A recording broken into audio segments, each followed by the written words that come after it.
Bonjour à tous et bienvenue dans Be My Guest. C'est une édition un peu spéciale que je vous propose aujourd'hui puisque je me trouve aux 24 heures du Mans Camion, la 38e édition des 24 heures du Mans Camion. Et là, je me trouve à bord d'un Ford F-Max, le fer de lance de Ford Trucks. Donc, je vais vous faire découvrir tout ce week-end du Mans à travers ces courses. J'ai eu la chance de monter dans un camion de course avec José Rodriguez.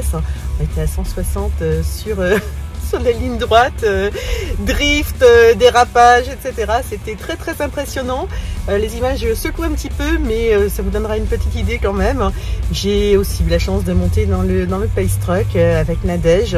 Et voilà, il y a une ambiance de folie. Il y a tous ces camions décorés qui klaxonnent.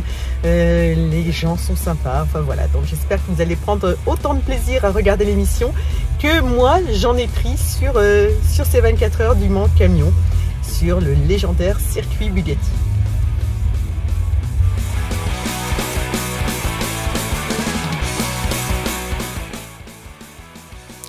Mais tout d'abord, rencontre avec Bruno Arabian, directeur général de Ford Trucks France, partenaire pour la 2e année consécutive des 24 heures du Mans Camion.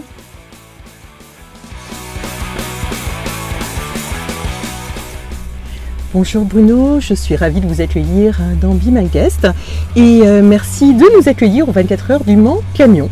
Bonjour Stéphanie, je suis ravi de vous accueillir ici, et non seulement aux 24 heures du Mans Camion, mais dans ce magnifique tracteur Ford F-Max. Alors justement, un F-Max qui est dédicacé en plus par Sébastien Chabal. Hein. En pleine Coupe du Monde de rugby, ça veut dire quelque chose. Hein. Alors effectivement, nous sommes dans le Pace Truck, donc, qui est le véhicule qui ouvre toutes les courses du championnat de France de course de camion cette année. Et ce véhicule a eu l'honneur d'être dédicacé par Sébastien, avec qui nous avons fait quelques images avec ce véhicule aussi. Oui, on a vu tout à fait. Hein. Ça a beaucoup de succès d'ailleurs, cette campagne. Hein. Je constate quand même, vous êtes arrivé en 2021 avec Ford Trucks sur le marché français. Le déploiement a été ultra rapide, surtout que vous partiez de rien.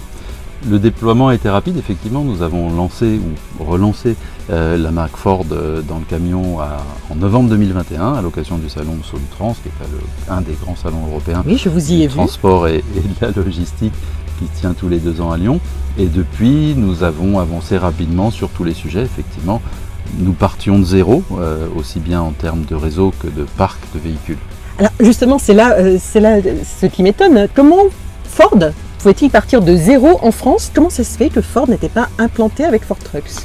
Alors Ford Trucks ou Ford Véhicules Industriels à l'époque a été implanté en Europe avec 2 gammes de véhicules. Une gamme de véhicules porteurs, le Ford Cargo, qui était des véhicules porteurs donc de livraison, de distribution, et un tracteur routier qui s'appelait le Ford Transcontinental et qui a été un véhicule mythique à l'époque pour tous les transporteurs et notamment les conducteurs qui faisaient du transport international, puisque c'était l'époque où les transporteurs français faisaient de l'international jusqu'en Iran, au Moyen-Orient, donc pour des voyages qui duraient plusieurs semaines.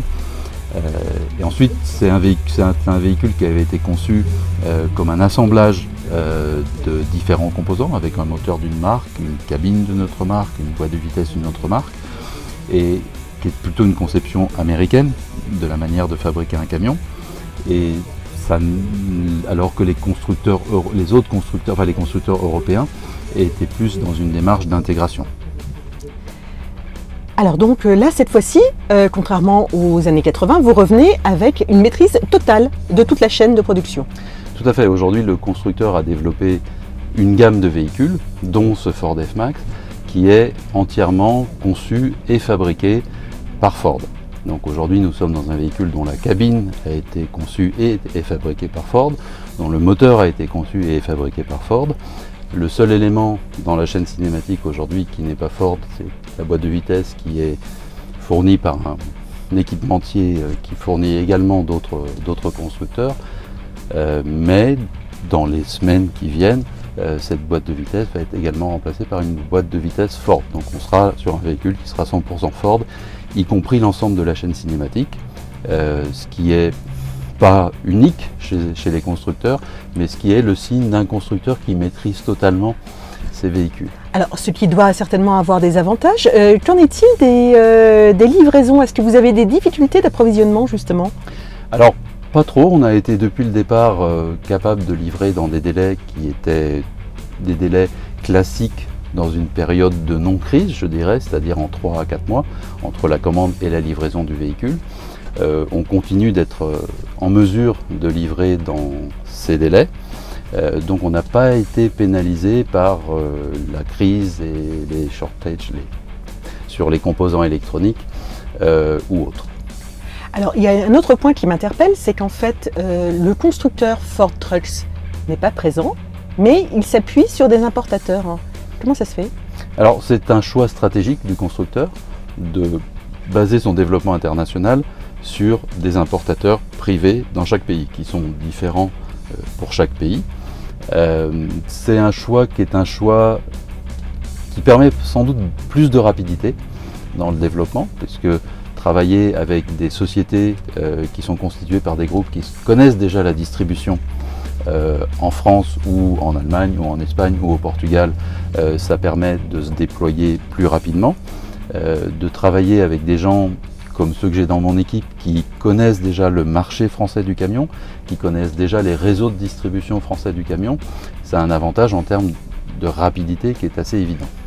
Alors vous avez démarré effectivement l'aventure avec 3 importateurs, hein, Amplitude, Morin et DMD. Oui, qui sont nos 3 actionnaires en fait, qui sont les 3 actionnaires de F-Trucks France, société qui a été créée ad hoc pour devenir l'importateur de Ford Trucks en France et qui a été créée à l'été 2021. Et donc vous appuyez également sur un réseau de distribution. Parmi ce réseau de distribution, vous avez également des concessionnaires qui sont concessionnaires d'une autre marque. Oui. Ce qui vous a permis quand même de démarrer de façon plus confortable aussi. Plus confortable, disons que ça nous a permis de démarrer avec effectivement des entreprises qui connaissent la distribution du camion en France depuis des décennies pour la plupart d'entre elles. Alors vous avez combien de points de vente aujourd'hui en France? Alors aujourd'hui, département d'outre-mer compris, 17 concessionnaires, dont certains ont plusieurs points de vente. Alors quand on parle de concessionnaire, un concessionnaire c'est un point de vente et un point de service en même temps, puisque dans notre métier le service est clé.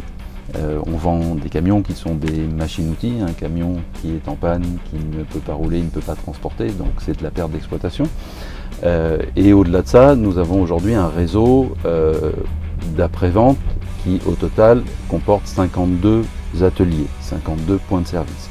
Ce qui permet d'avoir en un peu moins de 2 ans à ce stade un réseau de services qui couvre la majorité des grands axes de transport et des grands pôles urbains.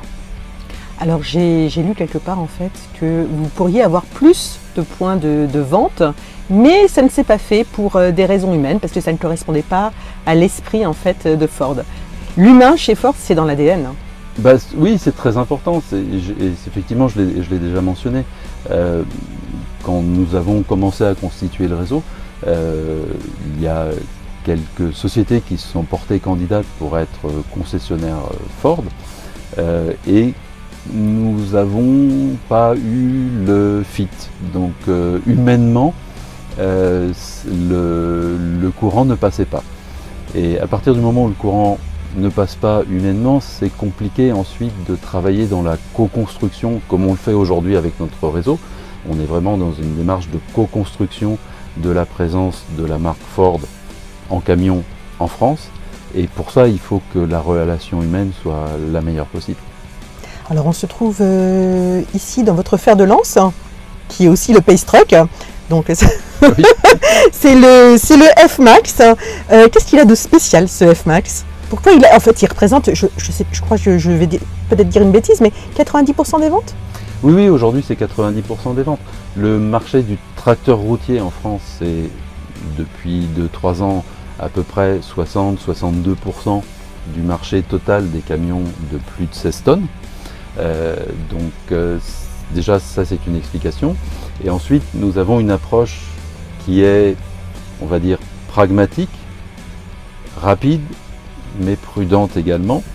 Et le marché du porteur routier, est un marché qui est un petit peu plus complexe, puisque sur un porteur il faut mettre des équipements, des carrosseries ou des équipements qui nécessitent qu'on ait une bonne coordination et une bonne communication entre le châssis du véhicule et les équipements qui sont posés dessus. Donc c'est un choix qui est raisonné, de se concentrer dans les 2 premières années sur le marché du tracteur routier, pour lequel on a un produit qui est parfaitement adapté pour faire de la route, de la longue comme on dit, de la longue distance, de par la puissance de son moteur, de par son silence de fonctionnement qui est réellement impressionnant, de par son espace intérieur comme vous pouvez le voir ici. Ah oui, le volume est incroyable. Hein. Qui est très important et avec énormément d'astuces en termes de rangement qui permettent aux chauffeurs de vraiment pouvoir être comme à la maison dans ce véhicule. Donc on a choisi d'en faire effectivement le fer de lance de notre développement. Et il plaît beaucoup. Et en fait, qui sont vos clients? Alors, toutes sortes de clients. On a une palette de clients qui est extrêmement large, de petites entreprises de transport à des très grosses entreprises de transport. Aujourd'hui, c'est un véhicule qui est, en termes de puissance, de volume cabine, pile poil dans le marché, dans le gras du marché, on va dire, et qui permet de s'adresser à des clients vraiment très très différents. Alors, vous avez parlé de ses qualités de confort, de silence, de performance. Et le prix, il est comment? Il est compétitif? Le prix est compétitif.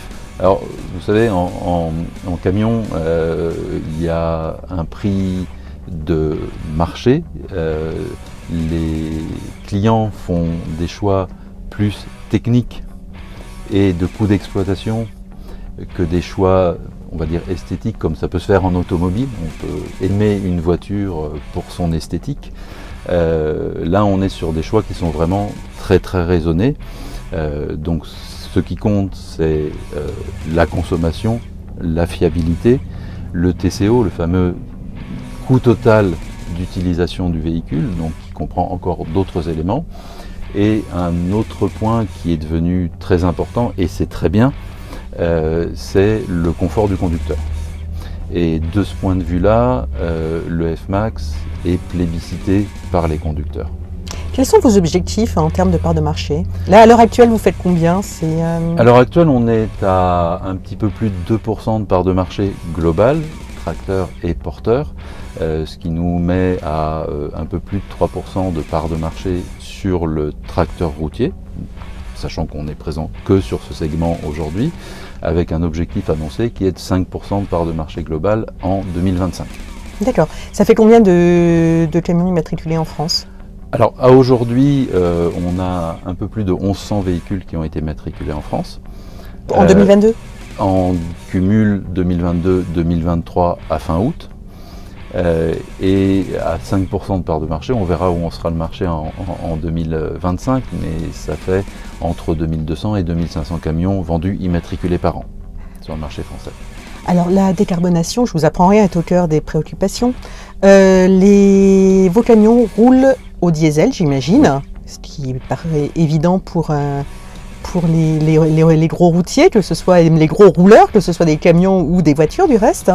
Qu'est-ce que vous en êtes où en fait en termes de décarbonation? Est-ce que vous envisagez d'être compatible avec du HVO par exemple?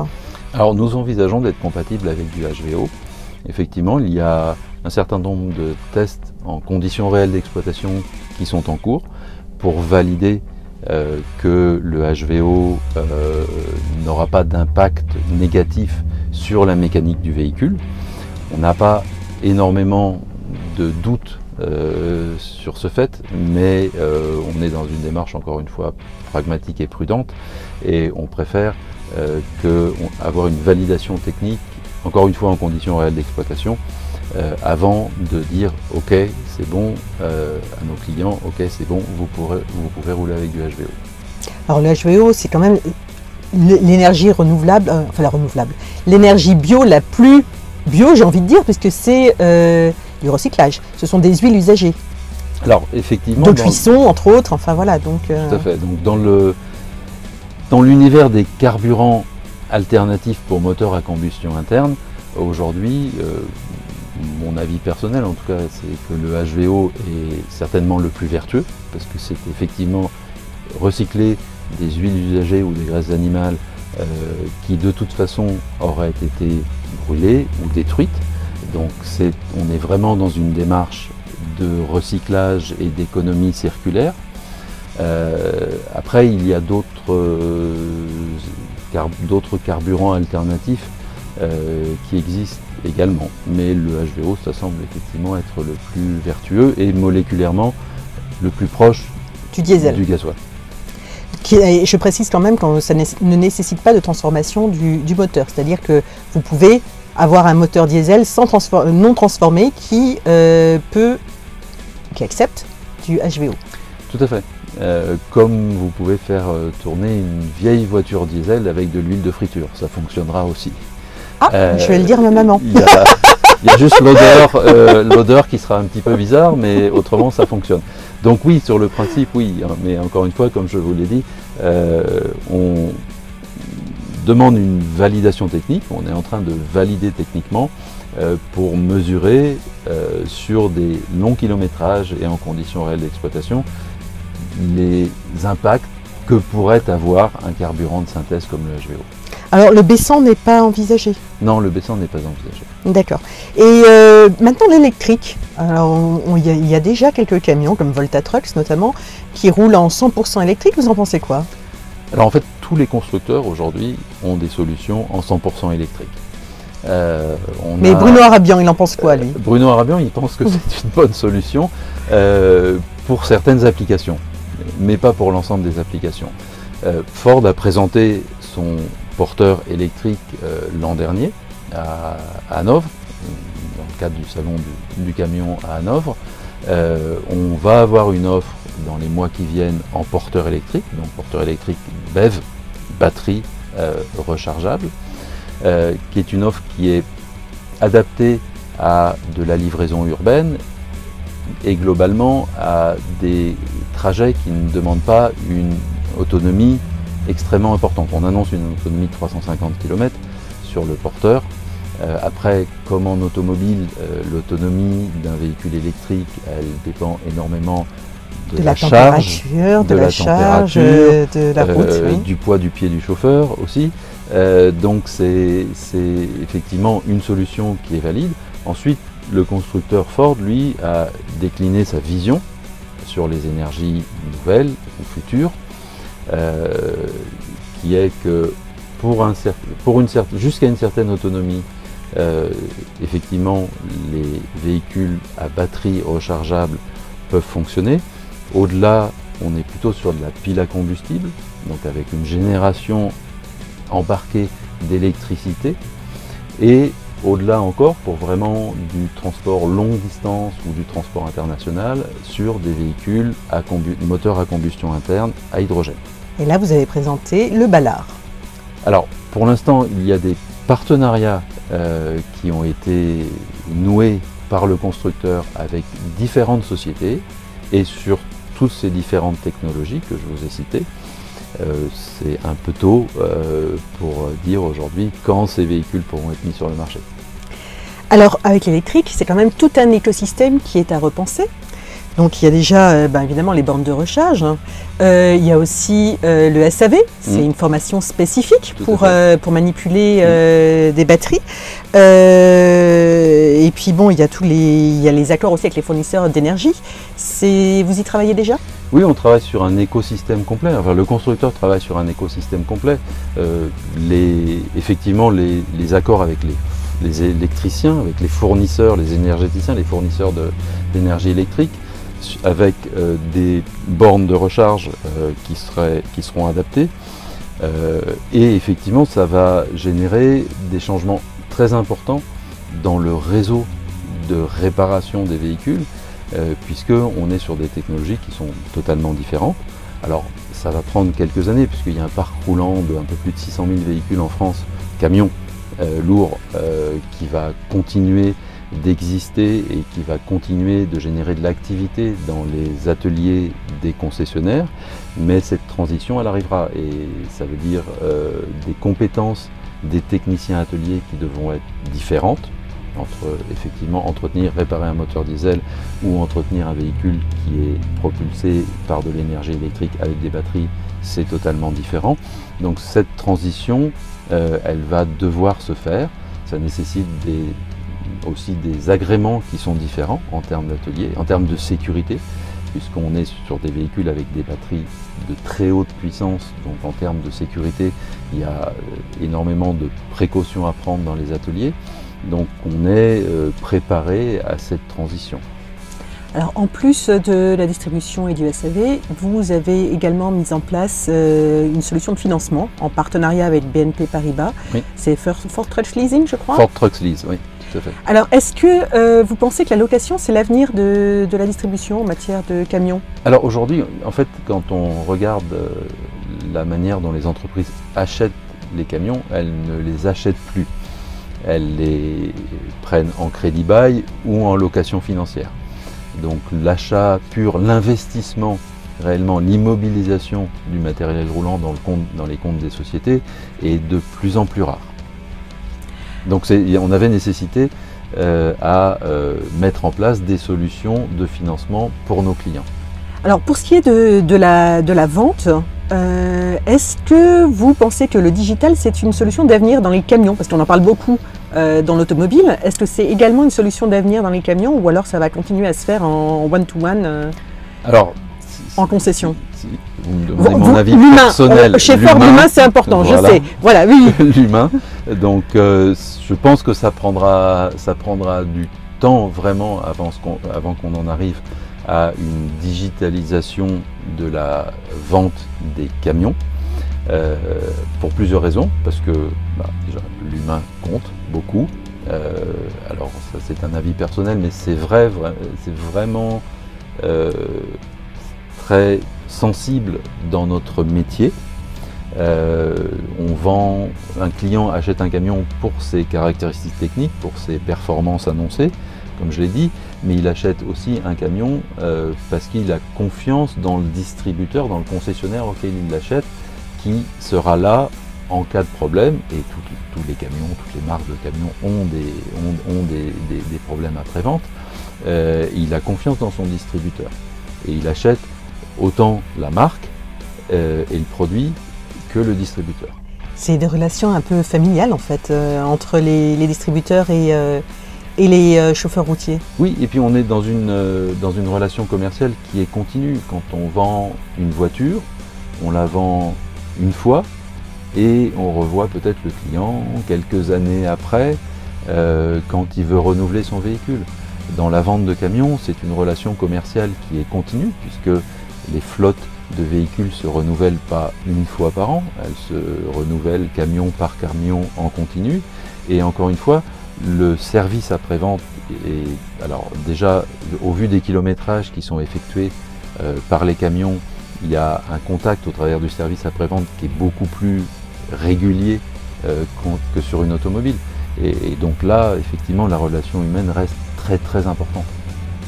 Alors le camion, quand même, le monde du camion, c'est différent de celui du monde de l'automobile. Justement, il y a un sentiment de communauté. Alors vous allez le voir ce week-end, effectivement, sur un événement comme les 24 heures du Mans, il y a un sentiment de communauté qui est très important. Là, aujourd'hui, nous sommes vendredi, le parking est vide, mais vous allez voir dès ce soir et samedi et dimanche que vous allez avoir une exposition de camions décorés de toutes marques. Vous avez une ferveur pendant ces courses de camions, et en particulier ici aux 24 heures du Mans, qui est immense. Et les gens qui viennent sont vraiment des passionnés. Et ces passionnés sont, dans 80% ou 90% des cas, des utilisateurs de camions aussi. Donc il est vrai qu'il y a un sentiment de communauté qui est très important. Alors quand j'ai parlé autour de moi de ce week-end, j'allais au Mans, on m'a dit mais il se passe quoi au Mans? Et donc j'ai dit les 24 heures du Mans camion. Et c'est vrai que tout le monde ne connaît pas. Non. Et pourtant c'est la 38e édition. Oui, tout à fait. Le championnat de France existe depuis extrêmement longtemps et au Mans, la manche des 24 heures du Mans existe depuis effectivement 38 ans. C'est 70 ans le championnat de France de course de camions. Ah oui. Il a fêté ses 70 ans l'année dernière, donc 71 ans. cette année. Donc c'est effectivement une compétition qui existe depuis très longtemps. Et il y a eu des précurseurs fameux en tant que pilote de camions de course. Et c'est pas extrêmement connu du grand public, mais c'est vraiment quelque chose qui est très important dans le milieu du poids lourd. Alors il y a quand même 11 courses au programme, dont une nocturne pour la première fois. Ça va être impressionnant. Oui, tout à fait, oui, absolument. Ça va être des moments vraiment importants. Alors le circuit des 24 heures ici au Mans est effectivement un circuit mythique. Ça permet d'avoir en général une belle bagarre en course. J'ai hâte de monter dans le pace truck sur le circuit, là tout à l'heure, ça va être un grand moment. Et j'ai bien compris aussi que vous alliez monter dans un camion de course. Ah oui, tout à fait. Ah, oui. Donc juste une dernière question, parce que bon, là on voit Sébastien Chabal en arrière-plan là depuis tout à l'heure. Sébastien Chabal, quel rapport en fait avec Ford Trucks, mis à part le fait que ce sont tous les deux des poids lourds dans leur domaine? Mais il est fan de camions, il est fan de... Alors il l'a expliqué, effectivement, son père était mécanicien. D'accord. Lui a une formation professionnelle au départ dans la mécanique, donc c'est un domaine qui l'intéresse. Et le contact et le fit s'est fait aussi au travers des valeurs que véhicule le rugby. Et en ce moment on en parle oui. beaucoup des valeurs du rugby et on voit qu'elles sont là, qu'elles s'appliquent vraiment en ce moment. Travail d'équipe, humilité, courage, et c'est quelque chose qu'on souhaite développer aussi dans nos équipes, et solidarité aussi, hein, dans la mêlée. Et c'est vraiment quelque chose qu'on souhaite développer dans nos équipes. Et puis c'est, encore une fois, on parle d'humain là, c'est quelque chose qui correspond bien à l'état d'esprit dans lequel on veut développer Ford en France, Ford Trucks en France. Alors, dernier mot, ce Pace Truck dans lequel nous nous trouvons, qui est dédicacé, je le disais tout à l'heure, par Sébastien Chabal, va être mis en vente aux enchères. Est-ce que vous pouvez nous en dire un mot? Alors, comme nous l'avons fait l'an dernier, le Pace Truck de l'an dernier a été mis en vente aux enchères à l'occasion du salon Technotrans à Nantes l'an dernier, au profit d'une association qui est l'association des orphelins du transport, donc qui est une association qui récolte des fonds pour les enfants dont le papa ou la maman sont décédés sur la route. Et donc c'est une cause qui nous tient à cœur, qui est vraiment liée à notre métier, et enfin au métier de nos clients aussi. Et nous avons l'intention de faire la même chose pour le Pace Truck de cette année, le Pace Truck 2023. Bravo, merci beaucoup. Bruno Arabian, j'allais vous appeler Sébastien Chabal. Non, mais oui, on n'a pas tout à fait le même gabarit. Mais... Non, Sébastien, il ne sera pas sur les 24 heures du Mans de camion. Il est occupé ailleurs avec les championnats du monde de rugby. Merci beaucoup, Bruno. Bah, merci Stéphanie, à vous.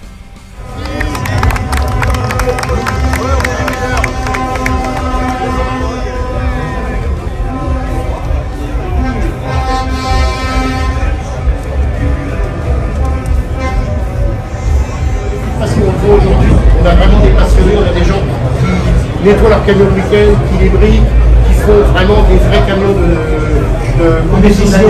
C'est d'adaptation, mais si leur quotidien, c'est leur maison. Donc aujourd'hui, ces gens-là, il faut leur répondre et leur répondre avec un outil qui va bien. Et je pense que les tracks, c'est bien là-dessus. Pour revenir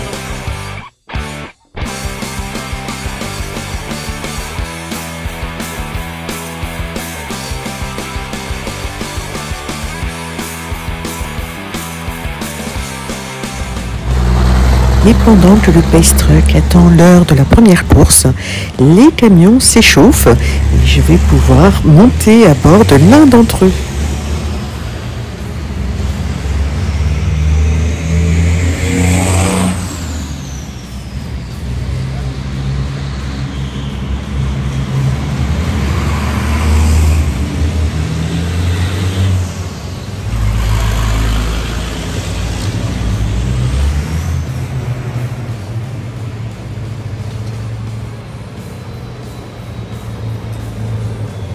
Et c'est Ivan Rodriguez, pilote du camion numéro 94, qui va m'offrir mon baptême en camion de course.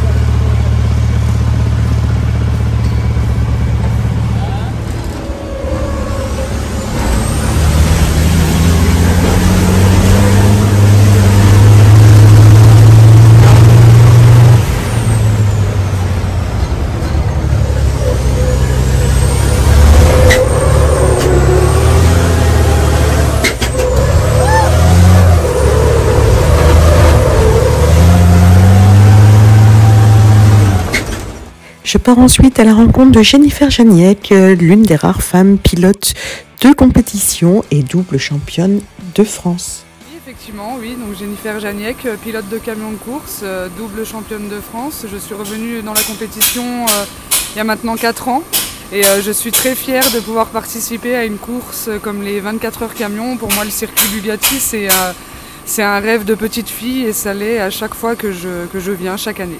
Alors justement, qu'est-ce qui pousse une petite fille à rêver de faire de la course en camion? Votre papa travaille dans les transports? Oui, mon père a toujours été déjà dans le sport mécanique, toujours été fan de sport mécanique dans tous les domaines.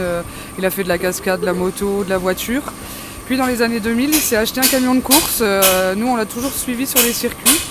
Et puis sur une séance d'essai privé, j'ai eu l'occasion d'essayer un camion de course. Et pour moi, ça a été une révélation. Depuis, j'ai plus jamais quitté la discipline. Alors, vous aviez déjà votre permis de conduire, parce qu'en fait, on entend qu'il y a beaucoup de pilotes de camions qui démarrent avant d'avoir leur permis de conduire voiture. Alors, j'ai démarré la Formule Renault, moi, l'école de pilotage à 15 ans, donc je n'avais pas de permis, effectivement, j'étais en voiture.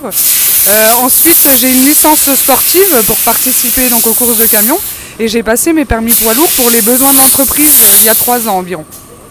Donc, en parallèle, vous travaillez dans une société de transport? J'ai récupéré la société familiale, oui. On n'est pas transporteur, on fait tout ce qui est recyclage, fer et métaux, mais on transporte notre propre matière. Alors qu'est-ce que vous répondez aux gens qui disent qu'en fait le monde du camion, c'est pas un monde de femmes? Alors je réponds et je me bats justement pour cette cause féminine parce qu'on le voit au travers de ces dernières années, la féminisation dans le monde du transport, c'est une cause qui me tient vraiment à cœur. Donc on est encore très peu nombreuses, mais on voit que les choses commencent à bouger. Et puis moi je dis toujours que de toute façon il n'y a pas de différence entre un homme et une femme. Pour moi on est tout autant capable qu'un homme. Et puis à partir du moment où on a un casque sur la tête, on n'est ni homme ni femme, on est pilote et concurrent. Et tant que tout se passe bien, c'est le principal. Que diriez-vous aux jeunes filles qui hésitent à se lancer? Alors je leur dirais de surtout ne pas se mettre de barrières, ne pas hésiter à essayer, même si ça peut ne pas plaire, le tout c'est d'essayer, de ne pas rester sur quelque chose où on se pose des questions et on n'ose pas y aller à cause du regard des gens ou des hommes par exemple. Voilà, il faut vraiment ne pas avoir peur de s'imposer, avoir confiance en soi et aller jusqu'au bout de ce qu'on a envie de faire. Alors on l'entend souvent, le monde du camion est un monde qui recrute et c'est un métier d'avenir aussi, un métier d'innovation. Oui, effectivement, le monde du camion est un métier aujourd'hui qui recrute énormément, que ce soit des femmes ou des hommes. Et puis avec des nouvelles transitions, c'est vrai qu'on a des transitions écologiques assez importantes, des camions électriques, des camions hydrogène, des camions aujourd'hui qui ne sont plus du tout les camions qu'on avait il y a quelques années. Donc même pour une femme aujourd'hui, intégrer le monde du transport, je veux dire, il n'y a plus aucune difficulté en termes de formation, en termes d'assistance, c'est-à-dire qu'aujourd'hui on peut être maman, rentrer à la maison, être conductrice sans que cela pose de problème. Donc c'est vrai qu'à mon avis l'avenir ne peut être que florissant dans ce domaine.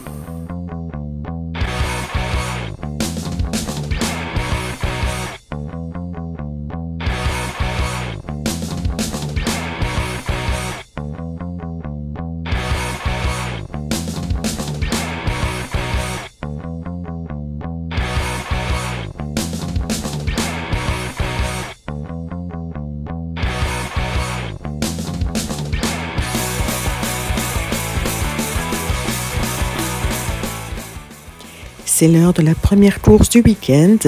Les camions prennent place sur la piste et je m'apprête à monter dans le Pace Truck F-Max avec Nadège.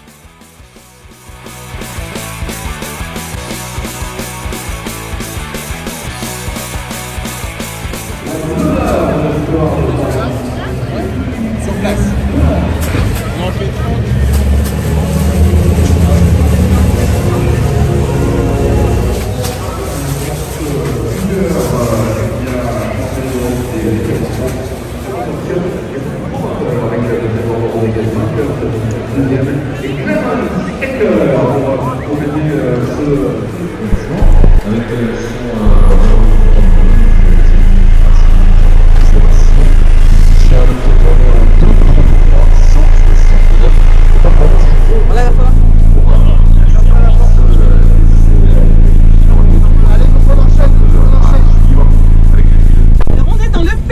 truck, c'est un F-Max Ford et c'est vous qui faites toutes les ouvertures de course. Exactement. Ça fait longtemps que vous faites ça? C'est la 3e saison que je le fais. Alors comment on devient ouvreuse de course camion? Alors on est une femme en plus. On me l'a proposé parce que justement c'est le but aussi de mettre un petit peu à l'honneur les femmes dans le milieu du poids lourd, du transport, des courses.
Et mesdames et messieurs, vraiment grand dominateur de la course du départ à l'arrivée. Je l'attendais, et sur la queue large du podium,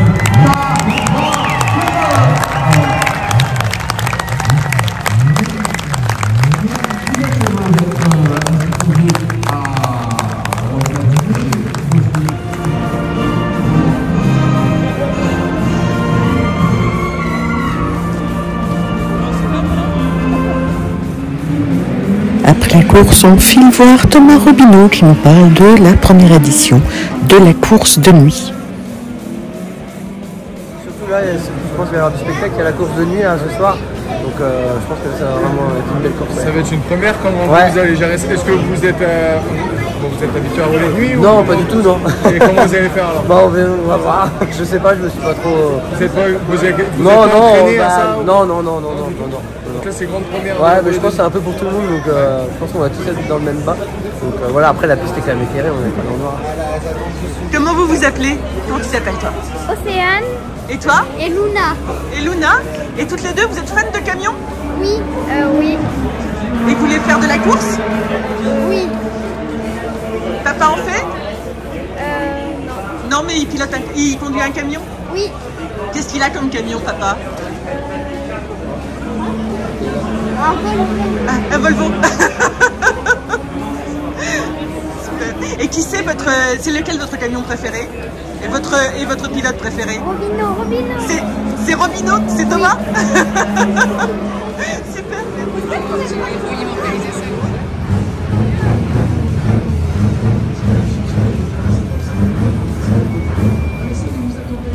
Et voici les incroyables camions décorés qui donneront lieu au coucher du soleil à une parade.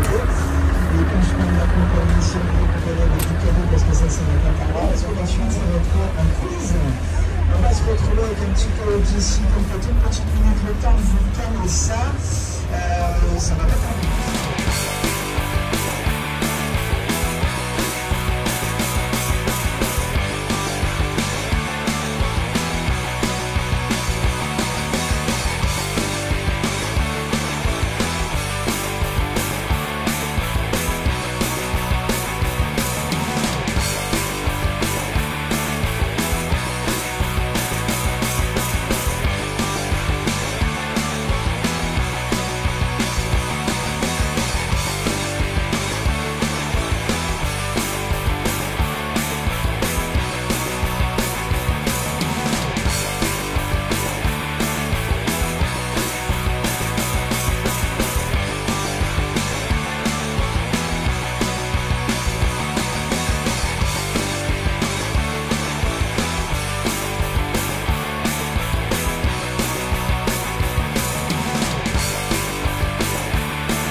Et voici venue l'heure de la course de nuit, une première en 38 éditions des 24 heures du Mans Camion.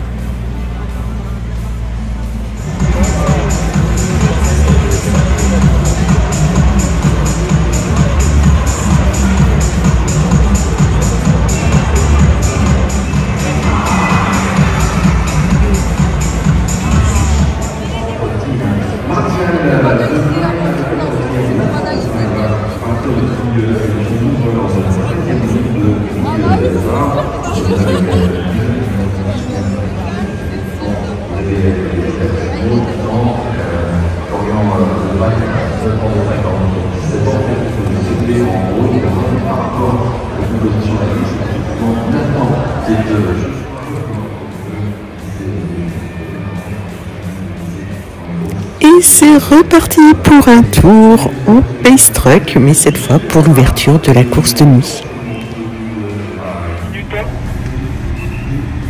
Reçu, moteur en route.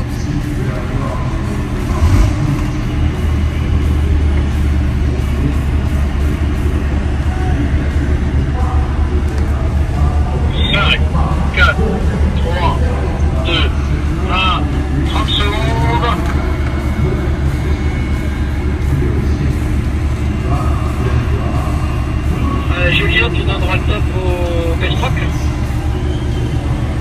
Pas de souci.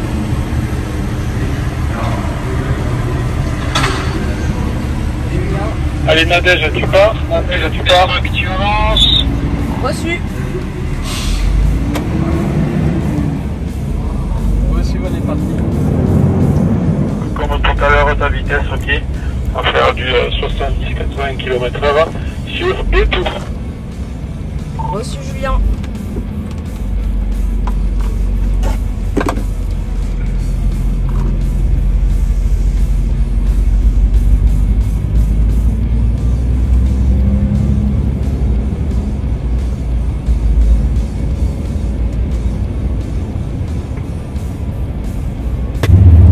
Allez, c'est parti pour la course de nuit pour 9 tours.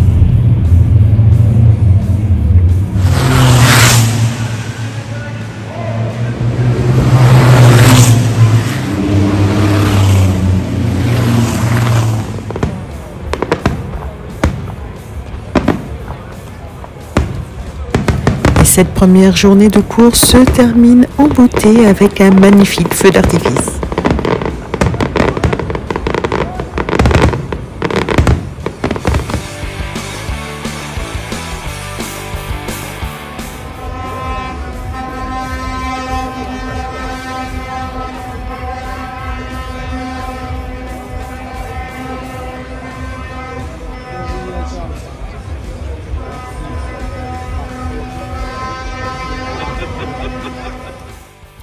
Merci à toute l'équipe de Ford Trucks France pour leur chaleureux accueil et pour la découverte de ce sympathique événement.